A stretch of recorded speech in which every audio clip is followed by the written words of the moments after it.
Ini orang saking takutnya sama dunia, dia waktunya banyak tersisa buat dunia, ditinggalkan dunianya, tapi dunianya ngejar. Semakin ditinggal semakin ngejar, semakin ditinggal semakin ngejar, sampai akhirnya putus asa pergi ke salah satu ulama. Dia bilang, ya Syekh, ini duit sudah saya buang-buang, tambah banyak, tambah banyak, tambah banyak. Karena janjinya Allah, orang yang sedekah akan ditambah. Kata salah seorang syekhnya, sudahlah jangan dibuang, masih ada cara lain. Apa yang kau inginkan? Saya ingin kembali seperti dulu, lebih dekat sama Allah. Dulu saya 5 waktu di masjid, baca Quran, baca istighfar, hadir pengajian. Kalau saya punya dunia, sibuk dah saya ngurusin itu dunianya. Lebih banyak waktu saya yang tersisa. Maka kata Syekh tadi, ya tinggalkan uangnya sudah, kau di rumah kau jangan urusin, nggak bisa, namanya manusia kok. Kalau sudah bicara masalah uang, walaupun kita nggak senang, tetap aja ada waktu yang kecantol kita ngurusin.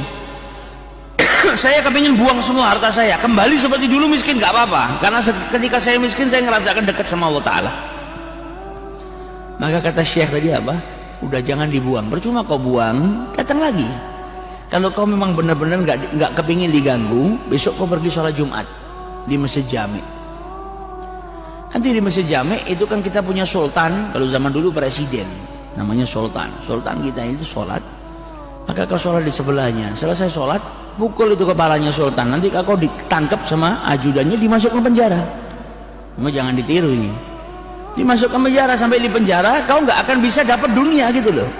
Hartamu bertambah, nggak akan masuk ke dalam penjara, dan kau nggak punya kesibukan lagi untuk ngurus itu. Dia bilang, wah ini solusi yang paling baik. Karena kalau hartanya diapain aja datang. Karena rezekinya manusia sudah diatur sama Allah Subhanahu Wa Taala. Akhirnya Jumat dia datang jam 10, cari tempat duduk sebelahnya sultan. Sultannya datang, duduk, dengarkan khutbah Jumat, selesai sholat Jumat, dipukul itu mahkotanya sultan, sampai mahkotanya jatuh. Ajudannya semua megang dia, dipegang mau dihukum. Kata sultannya, cukup, jangan diapa-apakan orang ini. Loh, sultan ini orang kurang ajar, dia memukul mahkotamu sampai terjatuh. Kata sultan, orang ini justru menyelamatkan saya, karena ternyata di dalam mahkota saya terdapat kalajengking yang hendak membunuh saya. Karena berkat dia memukul kepala saya akhirnya terselamatkan. Maka untuk rasa terima kasih, saya berikan setengah dari kekayaan saya, tambah kaya lagi. Nah ini orang kalau sudah dicatat sama Allah rezekinya gitu, ya dia mau lari kemana aja gak akan hilang. Tapi kalau sudah dicatat sama Allah Subhanahu Wa Taala rezekinya sedikit, dia mau ngapain juga nggak bisa dapat banyak. Semuanya mugaddar, sudah ditentukan sama Allah Subhanahu Wa Taala. Yang ini sekian, yang ini sekian, yang ini sekian, semuanya sudah ditentukan sama Allah Subhanahu Wa Taala. Tinggal kita mencari asbab rezeki. Ada orang yang umumnya manusia ikhtiar supaya apa? Menjemput rezekinya. Ada lagi daripada hamba-hamba Allah yang luar biasa, yang dicintai sama Allah, dia nggak perlu keluar dari rumahnya, dia nggak perlu menjemput rezekinya, rezekinya sudah datang ke rumahnya. Ada kualitas-kualitas yang berbeda.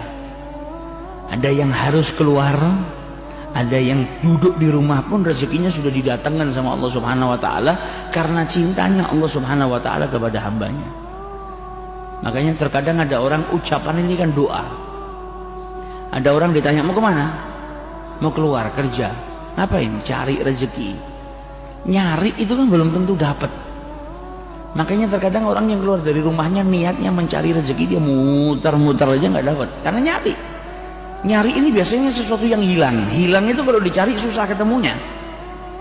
Tapi ada orang-orang yang paham ucapan ada doa. Mau kemana? Mau menjemput rezeki, karena dia tahu rezekinya sudah ditentukan sama Allah. Saya tinggal keluar ikhtiar untuk apa? Menjemput rezeki saya.